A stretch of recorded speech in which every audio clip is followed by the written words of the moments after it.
Hi, Rabbi. Hi, Rabbi. Hello, hello, hello. Wonderful to see everybody. Uh, Want to encourage, if you're comfortable, if you're decent, turn on your cameras. It's just nice to always see each other and feel that sense of connection. Yeah, I'm muted. Dang it. So we're gonna get started in just a moment. Um, Hope everyone had a good day. Hope people are taking advantage of this unbelievable weather. Got to see Stephen Komar in the park today. It was great. And it's just so nice and so important to get outside when we can. So the purpose of tonight is just to connect and share. I want to share a little bit about some of the ways we're thinking about the next few months as a community. And then I want to hear, feedback and questions and ideas. Before we do that, though, I do want to take a moment to remember Rabbi Jonathan Sachs, Zichrono Livracha, a tremendous leader, a tremendous loss. He passed away yesterday. Just someone who had such an impact on so many millions of Jews and beyond all over the world. Had a very big impact on me through his philosophy, his writing, and just what he stood for. And really, it's very hard to think of anyone like him who can replace fill those shoes. Someone who was able to communicate such deep Torah values and deep learning to such a broad swath of Jews of every denomination, of every background. Just a singular voice and a singular leader for our people, and it's a great loss. And I think many of the things that we do, I think, are very much in his spirit, and I think he's shaped probably many people in our shul and our thinking and our actions. So just thought it appropriate to take a moment to remember him and give tribute to a great leader. Thank you. And we'll come back to him because we're going to talk about one thing we're going to be doing in his memory, God willing, as a community soon. So again, the function of tonight is to come together and talk about the winter, talk about the next few months. I'm worried about the winter. I worry about COVID. I worry about the rising cases we're seeing around. I also worry very much about the cold and isolation and people being stuck at home, whether stuck with a very full house full of lots of children and the challenges that brings, or stuck in a very empty house, in a lonely house, and the challenges that brings. I think we're looking at a time which may be difficult for all of us, which is why I think it's so important that we think about it proactively and use the strengths that we have as a community to help each other get through it and to support each other and to do what communities do best, help each other out and stay connected and just be with one another, be there for one another. So that's really the way, that's really what we're going to talk about most in this call is our community and some things that we have planned to help us be there for one another and make it easier and better for us through the next few months. And also to hear your concerns and ideas and start the conversation. So I want to start from two strengths. We have a lot of strengths as a community, but two that I'm really grateful for that have really been instrumental in helping us in the last few months, and I think will really help us in the coming months. And those two strengths are the strength of the people in our community, just the people and the connections that we have, and the strength of our space. So the strength of our people is just the ways that our community members, the people I'm looking at on this screen and many others, have gone out of their way to be there for one another and check in on one another. Whether it's the dozens and dozens of phone calls that many people I'm looking at on this screen made in the early spring when the pandemic first hit, or the board members on this call who collectively called every single member before Rosh Hashanah to check in and see how things are going, or the people who delivered food and are part of our Chesed committee who organized constantly over many months to get people supplies and medical supplies and food and things that people needed at times when they were in crisis, to just the social networks and connections and friendships, people that have checked in on one another and met together and just been able to sustain one another through staying connected. So thank God, that's been a great strength of our community, and we're going to build on that, and we'll talk about that in a moment.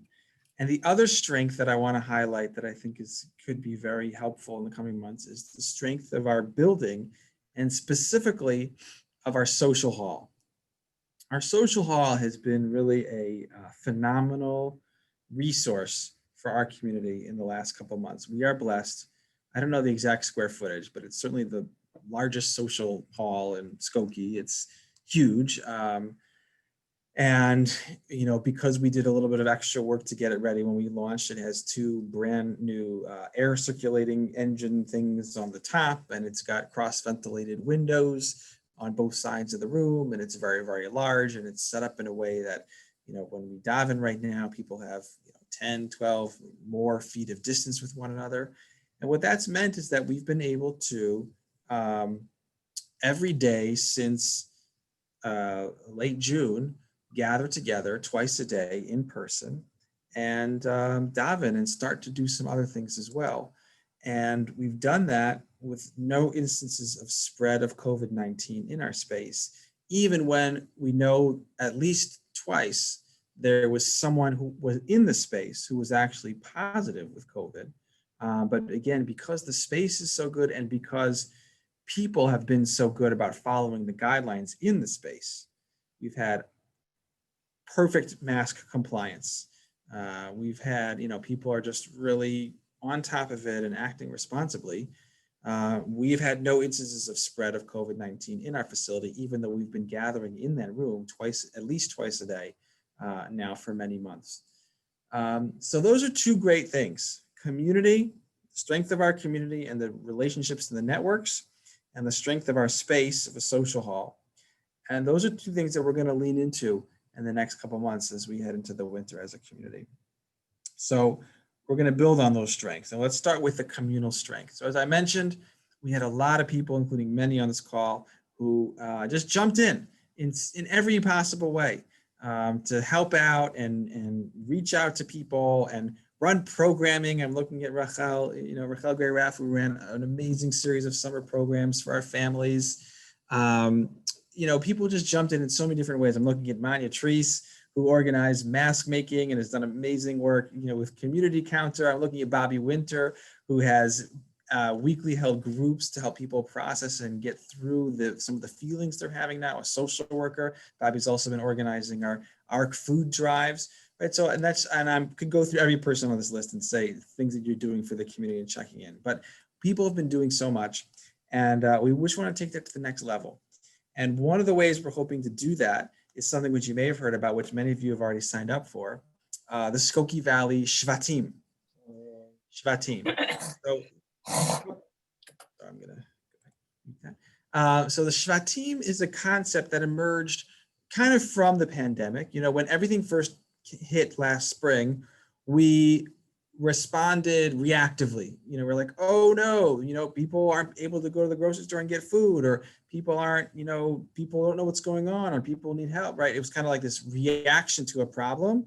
Let's just start calling everybody and make sure, people are checked in on and they're safe and cared for and all those things.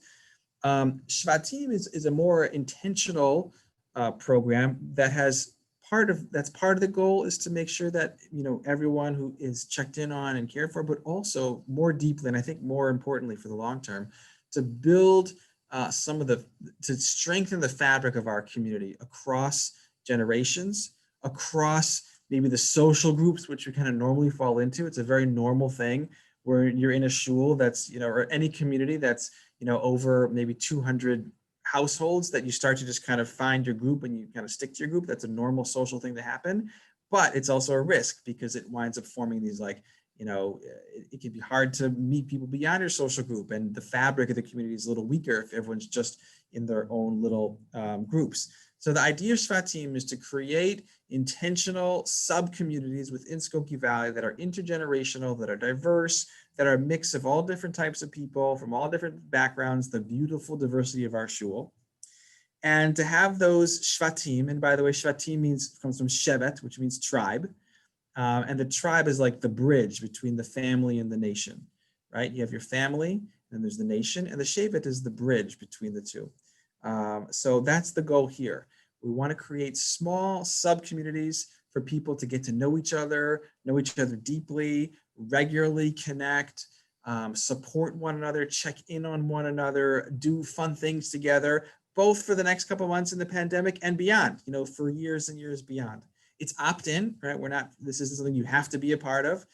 Many people have their shevet already, or they're burdened with, I've got too many, social obligations or my family or whatever. So it's for people who want to be a part of this. But for those who want to be a part of it, I think it'll be a really transformative thing for people to, again, build those connections with people they wouldn't otherwise necessarily have a deep connection with, and to really check in on one another and be there for one another and be a source of support through the difficult months that may be ahead. So that's Shvatim. And that builds on the strengths of our community, the welcomeness, the openness, the diversity, the checking in. It just gives it a little more formal structure. And my hope is that we'll set these up in the next week or two. We've already had, I think, 24, 25 households sign up, which is fantastic. I would have been happy if just 5 did. So it's great that we have so many. We'll have at least, 5 or 6 Shvatim. Maybe we'll have some friendly, competitive, who's the coolest Shevet and Shevet, logos and mascots. We can have some good fun with it. And it's certainly still open. And I want to encourage everyone, I want to encourage people to be a part of it. Again, let there be no obstacle. Don't think, I was actually speaking with someone who said, oh, maybe it's not for me. I don't know if it's for me. Like, I'm not so connected in the community. It's Dafka. Oh, something beeping. Oh, that's my sound. Sorry, 1 second. It's Dafka for people who might feel a little less connected, or might feel like, I don't know everybody so much, or I'm new here. It's specifically, that's a wonderful reason to join. And it's specifically for the people who've been in this community for 50 years, because there are people you don't know. There are new people that are joining, and it's really for everybody. So I will send out the link again for the little form to fill out. And I want to encourage everyone to be a part of it if it's something you think might speak to you. So that's one, building on the community. I want to really share that and encourage people to be a part of that. And the other thing I want to share tonight, another initiative that we're looking to do in the coming months, which is building on the the strength of our social hall. So I mentioned, we have the social hall. We've been gathering in there twice daily since late June, with no instances of spread, because the room is a very good COVID-friendly space, and because people have been very stringent in following the guidelines in the space. It's been a safe space. So, I think on a lot of our minds is, as we head into the winter and the outdoor options are gone, how do people see each other safely? How do friends sit around and talk? How do kids have a play date? How do people get a little bit of exercise and move around? How do we do that? And what we've come up with is that the social hall can be a space for members of Skokie Valley to do some of those things in a safe way. What we're going to be doing is opening up the social hall for reservation, for you to book a time, hour slots, to do whatever you wish to do within the safety guidelines. And those are wearing a mask, maintaining 6 feet of social distance, maintaining the ventilation, so windows, the appropriate windows open, so it'll be a little chilly. But beside that, it's if you anything within those guidelines and a group of 10 or less, you could do whatever you want. Knitting circle, walk around the room like a track, light stretching movement with the group. We're going to have a ping pong table set up. It'll be appropriate for families to come, like if two or three families want to come, and just let the kids, be together again in appropriate ways with the mask and with the distance and with the windows open, but to play ping pong, or to, maybe we're looking at setting up a screen to watch a movie or something like that, in the appropriate setup, or just to be together, to throw a ball around even. That's something we're looking to do in the social hall for the next couple months. And we're hope to unroll that this week, the sign-up system. And so what you'll be able to do is just book, an hour, and we're going to have weekend times and weeknight times and weekday times. Batya says she has a ping pong table. That's very sweet. We actually already have a ping pong table. We're just going to bring the one from the youth lounge upstairs, but thank you for offering, Batya. But if you do have other things to donate, even like a cool light, or we want to make it a nice space. Basically, the area in the back by the stage is going to be set up as this safe social gathering area.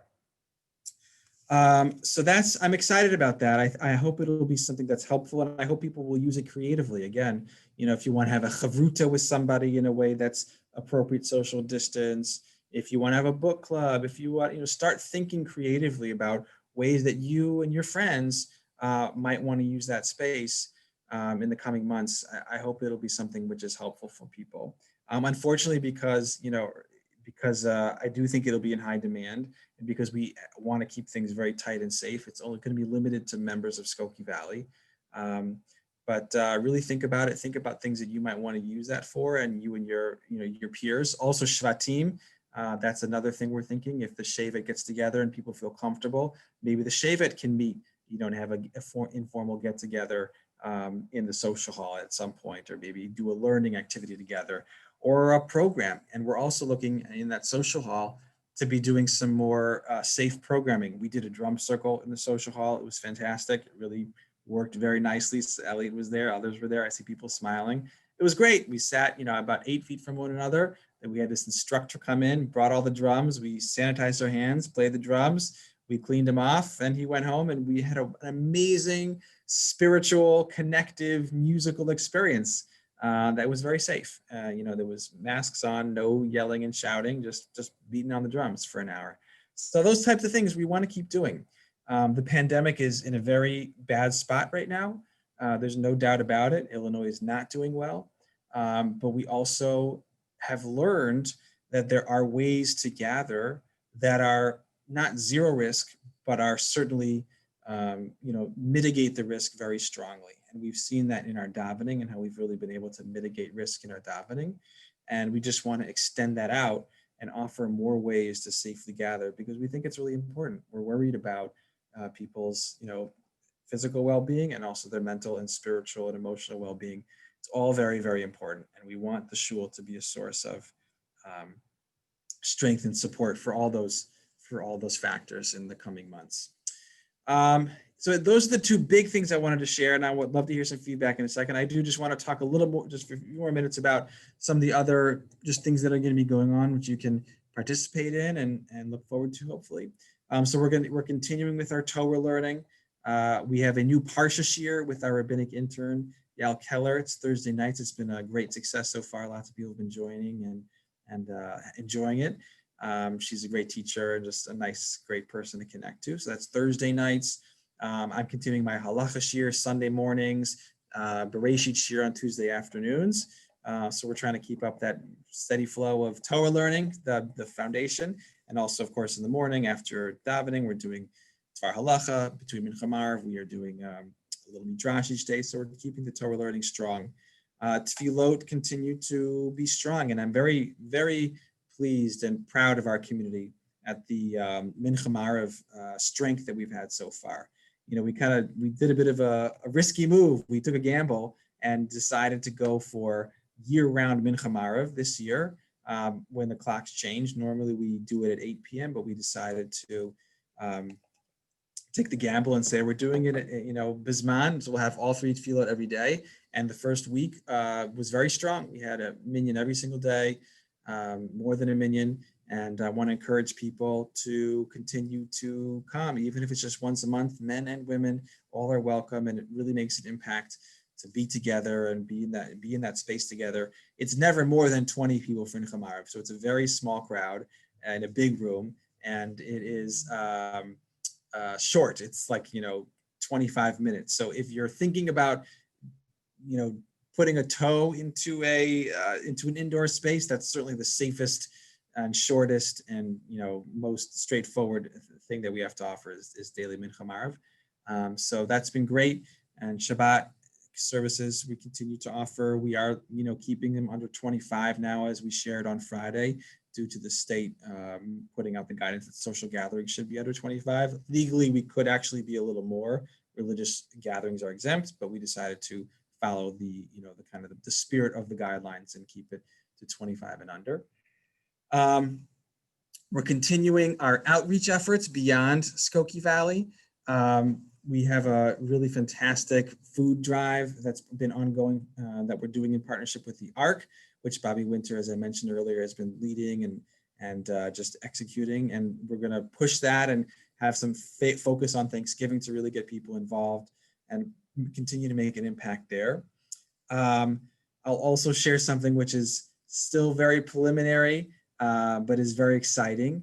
I can't share all the details quite yet. It's not formally official, but a lot of the programming that we've done over the last couple of months and the last couple of years around reaching out and collaborating with communities beyond our community, whether that's, the churches on the South Side or the refugee community, from Myanmar in Rogers Park, or some of that work that we've been doing, the homeless community. It looks like we're going to be securing some funding to really take that to the next level. So you can, please God, expect in the coming weeks and months, a really strong engine of outreach programming. It's going to be an initiative called SOLU, which is really hopefully going to be enabling our community to really make a bigger impact on lots of things across Chicagoland. So that's very exciting, and we'll share more details as that becomes official and finalized soon. I want to talk a little bit about kids and family programming. Again, just want to thank Rachel for everything she made possible over the summer. We had weekly family in-person programming, outdoors, creative, fun programming all summer long. It was fantastic. I want to thank Sam Spolter for connecting us to someone who made it possible for us to run high holiday camps. So for Rosh Hashanah people, we get in-person, multiple hours of camp for all 3 days, which is really wonderful. Tat Shabbat continues to run. The weather's been great, and we're doing Tat Shabbat in the park every Shabbat. We'll see what this Shabbat brings, but that's been a really nice way for people to just be together in a safe way. And we're looking at ways to continue to engage some of the older kids. That's been a challenge. It's been hard to find ways that the teens and preteens, find what they're really interested in doing and get them to come out to stuff. So that's something that is very much on my mind. I'm thinking about, with like some in-person learning things, be attractive, or looking at other possibilities. And I'm hoping to put together a committee meeting with the youth committee this week to discuss what other things we can do there, because that has been a big challenge. And in terms of social programming, I'll just say 2 more things, then I'm going to pause. We are hoping the Coffee Klatch, which some of you may remember from the social hall, is looking to put together some Klatch programming, maybe a paint night or something, again, using our social hall, using the resource that we have where we know we can safely gather if we operate under the right parameters, to just have some social programming.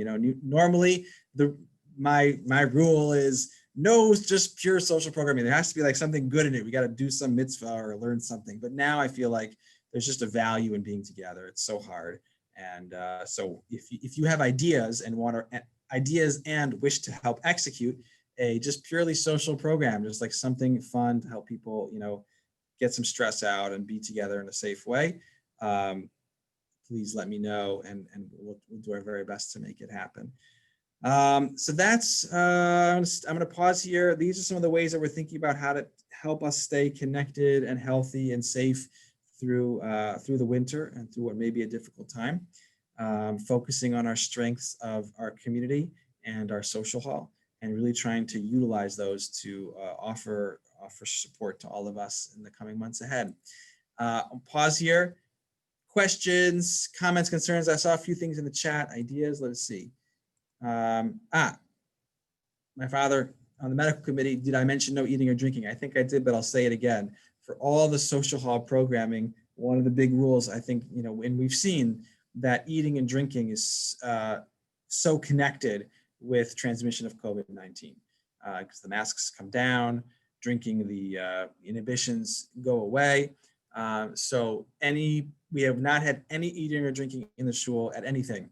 And we're going to continue that for the foreseeable future. So that's just the one caveat. When you use the social, you can book it, do whatever you want, but the food and drink have to stay at home because that is not safe at this time. Other thoughts, other questions, you can pop it in the chat, or if you want to unmute yourself or raise a hand.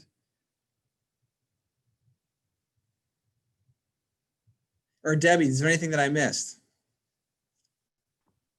No, you're doing fantastic.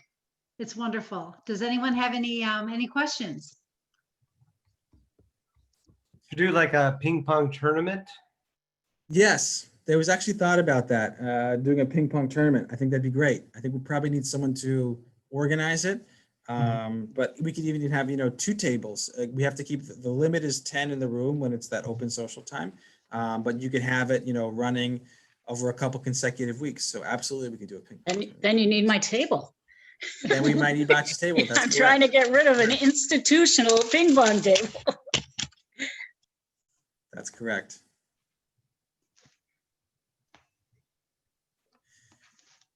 Other thoughts or responses, things you're concerned about, things you'd like to see happening? Ira and Myra Weiss. So I've had quite a bit of success with my grandchildren, just communicating with them via Zoom, no meeting hall, just building things. There are many websites and kits that you can buy very inexpensively on the internet to build things. Like we've built models of the Chrysler Building, the Empire State Building. I've built paper models of animals that actually function. You can bring them in. I'll show you an example, but it'd be something that someone could be a teacher to many young adults, young children even. We've had considerable success in getting a lot of communication by the web, and it's actually very engaging, and it's something that the kids would normally not find themselves time for, or be busy with things that are much less creative. And Myra is going to bring a couple examples of some of the animals and buildings we've made with my grandchildren in New York City. So here's my little pet panda bear, and he's totally out of 3 sheets of paper, and he sits by my my sacred things in the house. There's a little bunny rabbit we had. We have some models of the buildings of New York, and and I just would suggest that it's something that doesn't even require a social hall. That would be a way for some kids to really bring out some creative instincts or talents. With same thing for painting or drawing. I love to do painting and drawing. It would be fun for kids to take this up and become talented in it. So Ira, so Tammy Feinstone, you have your first student, and the Neiman family. They want to be in your class. So here's what I propose. All these, right now we're kind of in this like, we're up to trying whatever, like Bobby had this great idea. What if there was just coffee with Bobby? We'll sit around and talk about what's going on. Great. And Bobby's got a regular devoted following that gathers each week, and it's fantastic. So Ira, if you're up for leading it, if you want to set a time, and anybody, if you have an idea, something you want to, now, not everything will work, by the way. And if it doesn't work, it's no shame on you. We're just trying things out. And so Ira, I would welcome you to, if you want to tell us a time, you can call me, we can figure it out. And anybody, a topic, a time, and we'll do it. Give it a shot and see how it goes. I was doing Parsha and stories for a couple of weeks, and for a couple of weeks it was great, and then everyone stopped coming and I stopped doing it. So we're trying different things out, and it's a time to be creative and open and flexible. And I welcome that, Ira. And please, let's be in touch afterwards so we can set it up, and you can offer that for our community. Others? Yeah. Any thoughts about Hanukkah, Rabbi? Like what ways for us to communally celebrate? Yeah. Thinking about it. Don't have any concrete plans yet. I have a few ideas, but if people have ideas for Hanukkah, very open to those as well, because it's coming up soon and we want to do it in a way that's fun and meaningful. Got a few ideas, but I would love to hear others. And if people want to work on it, I would welcome that.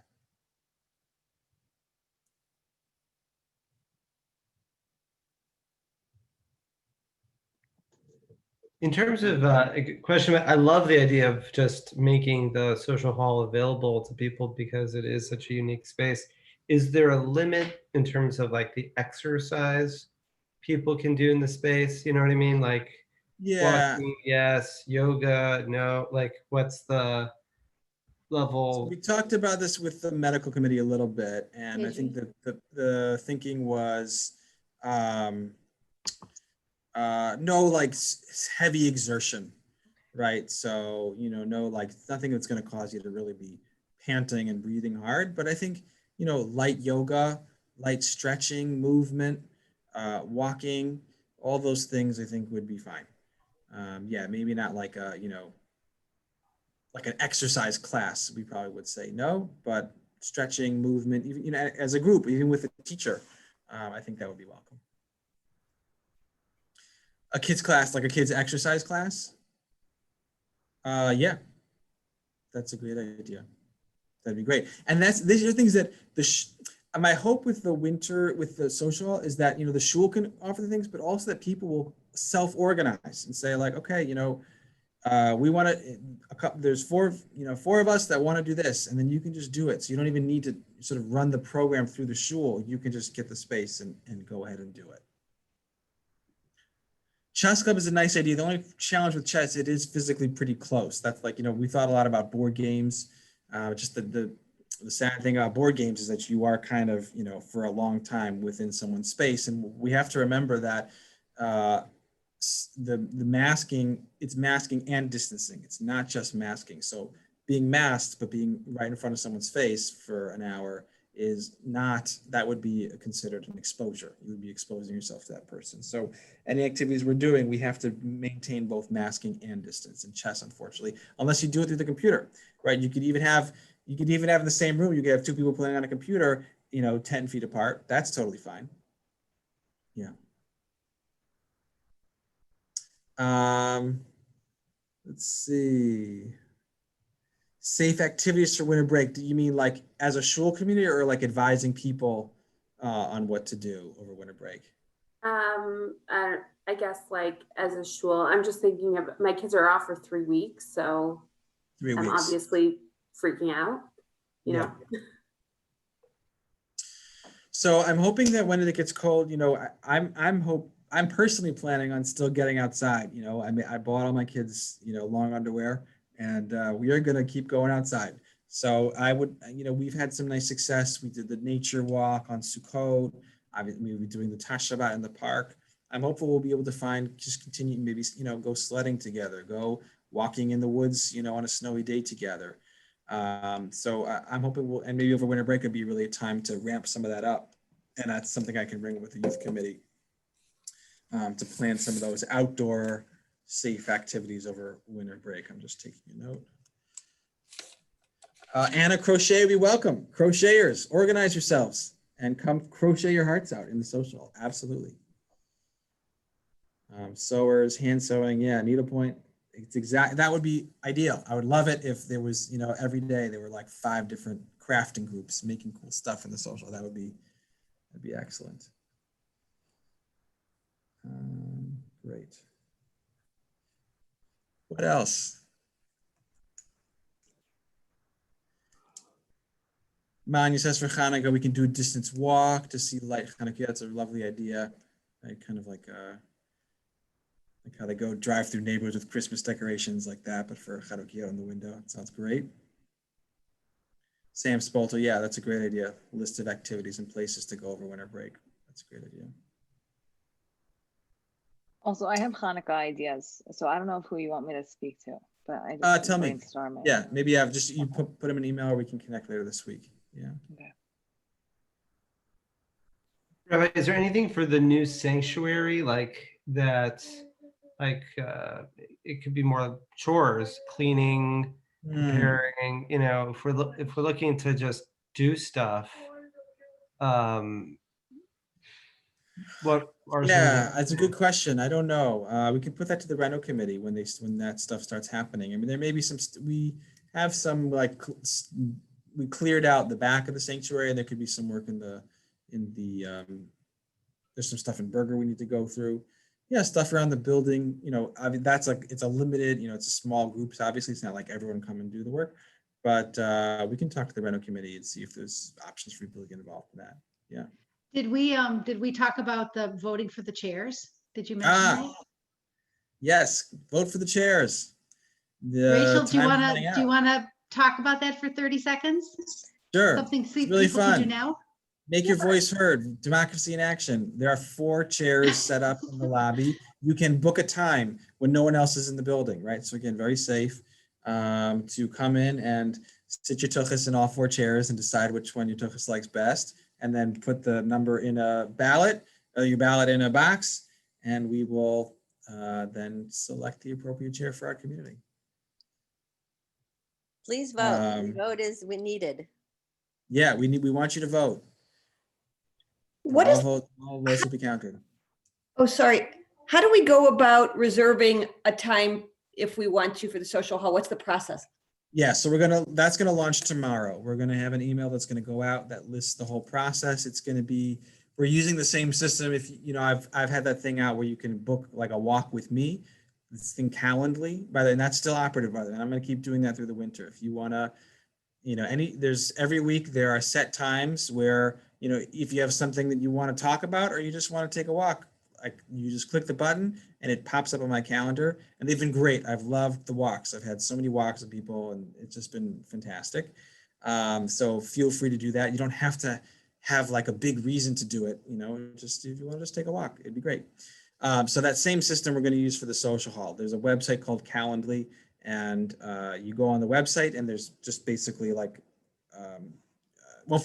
first there's a waiver. You fill out the waiver, the rules, you read the rules, and then after you fill that out, you get the link to the Calendly. You pick the time you want, and it's booked and it's yours. It's pretty simple. We wanted to keep it pretty simple, and the social hall will be unlocking it, in the 5 minutes before and after. I want to give a shout out to Ron Weiner. Ron takes care of all of our building locked and unlocked. You don't think about it. You show up and it's unlocked the time you need it. That's all because of Ron. Every week he's adjusting and working on it. It's a big service to the shul. So thank you for that, Ron. And he's going to, please God, do it for your groups to get into the social hall. So the goal is it's a very seamless process. Of course, like any shul process, it probably won't be 100% seamless. Please be patient with us. It's a new thing. But I think it'll work. And then you'll be able to just click the button and the time is yours. Yeah, we thought about key cards. It would just to get everyone a key card would add a lot of we want it to be really seamless, so that would make it a logistical challenge. We could use common times maybe for these things, like yeah, Ron, we'll talk a day on different days. Exactly. There actually is a calendar. It's like there are fixed times, and Okay. we'll do that. Anna Riggs, could our shul continue to do things on Zoom? Absolutely. We're going to continue doing things on Zoom. All of our classes are going to continue to be on Zoom. Absolutely. I'm going to start doing a musical Havdalah. I'm sorry, I forgot to mention this. A musical Havdalah on Havdalah after Shabbat. I'm starting this week, please God, we'll start doing that. So it'll be like kind of like how we're doing Kabbalat Shabbat, where it's music and guitar and singing. We'll just do that on Havdalah now. It's just a little hard to squeeze that in because Shabbat is so early. So we're going to continue doing that on Zoom. I think I depending on the Shevet, but probably all the Shvatim will have Zoom components, because you're going to, just especially at first, just to get to know each other in a safe and easy way. So we will still be having things on Zoom. We have some guest speakers we're looking at to bring in on Zoom. Education committees thinking about program on Zoom. Zoom is here. Zoom's not going away. We're going to still connect over Zoom as long as we need to. So absolutely, Anna, we'll continue doing things on Zoom. The kitchen, that's a good question. Amanda asks about the kitchen. I don't know. I have to talk to the medical committee about that. On the one hand, there's pretty good ventilation in the kitchen. There's a bunch of exhaust fans and everything. On the other hand, it's a smaller space. It's a little harder. Once you get more than like 3-4 people in there, it's going to be more difficult to maintain distance. But that said, maybe there could be like a cooking activity in the social hall. maybe we could, bring in a chef and they, you get those like burner plates or something, do those cooking demos. We were actually once talking with Laura Frankel about running an event, and that was her plan, was to do a cooking demo in the social hall. So I think we're probably going to lean really we're going to want to be in the social hall. That's the space we know. That's the space we can trust. Amanda says do the mixing in the social hall and one person stick in the oven. Yeah. Yes. Someone could have access. One person could certainly have access to the kitchen. I don't think we'd be able to offer multiple people access to the kitchen at the same time. But if there was an event and one person wished to use the kitchen, I think we could work something out. It would, it would be more complicated, but if there's a plan and there's a group that wants to do it, we'll make it happen. Yeah. Other thoughts, questions, ideas?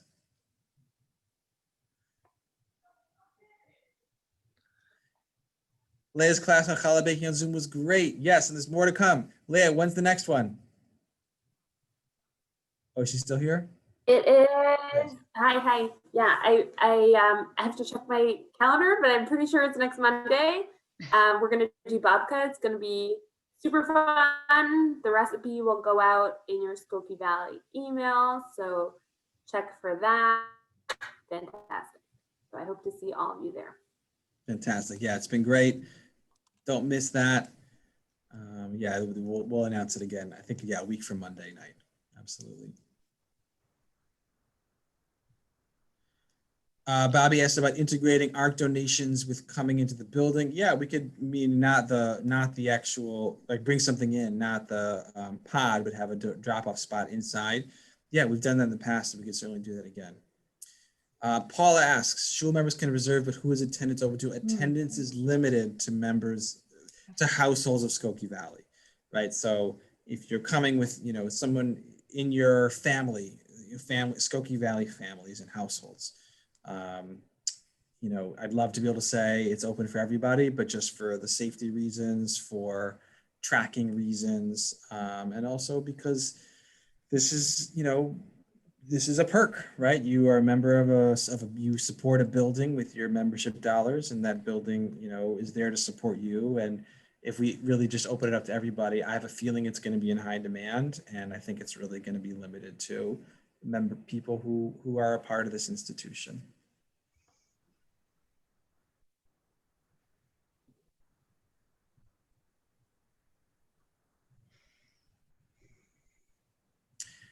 Great.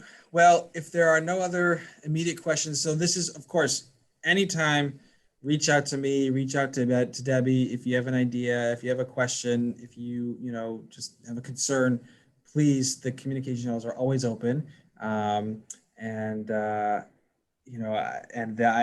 possibilities are very open. Like I said, we are just trying stuff out. We are seeing what are interested in and what's working, and we're trying to do those things. And it's a very experimental kind of startup phase for the shul, navigating these uncertain and new times.